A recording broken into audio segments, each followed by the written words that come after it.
Tuwang-tuwa ngayon si LeBron James. Maglalaro na kasi ang hinihintay na center ng Lakers sa wakas. Pero target pa rin nila makuha ang big man ng Jazz, pati na rin ang former number 1 overall pick sa free agency. Pero bago natin pag-usapan, palike naman ng ating video bilang suporta. All about Lakers tayo ngayon mga idol. Sa off-season, may pinirmahang batang center ang Los Angeles Lakers at ito nga ay si Christian Coloco, isang 7'1" big man ng Raptors noon na mataas ang potensyal.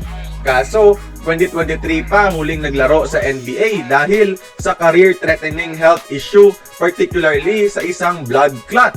Pero ngayon sa wakas, cleared to play na siya sa liga. Pinayagan na siya ng fitness panel maglaro ngayong season. Elite shot blocker and offensive rebounder to mga idol.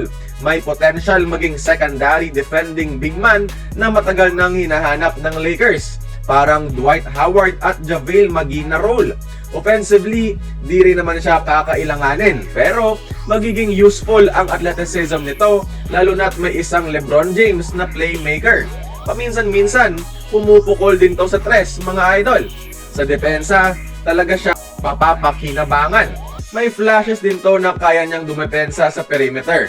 Kaya low risk, high reward ang pagkuha sa kanya ni Coach JJ Redick. Di pa dyan tapos dahil gusto pa rin magdagdag ng big man ng Lakers.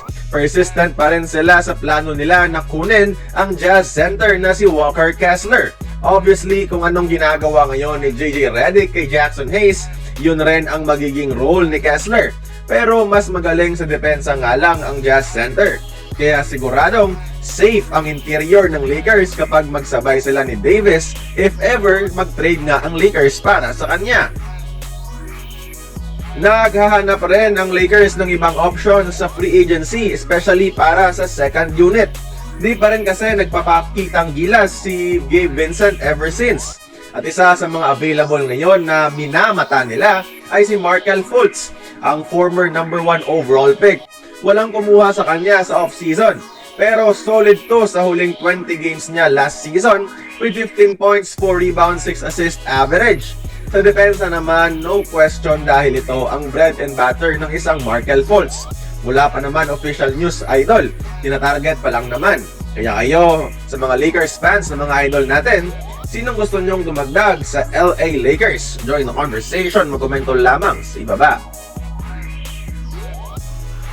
Kung nagustuhan mo ang ating video, please like, share, and subscribe.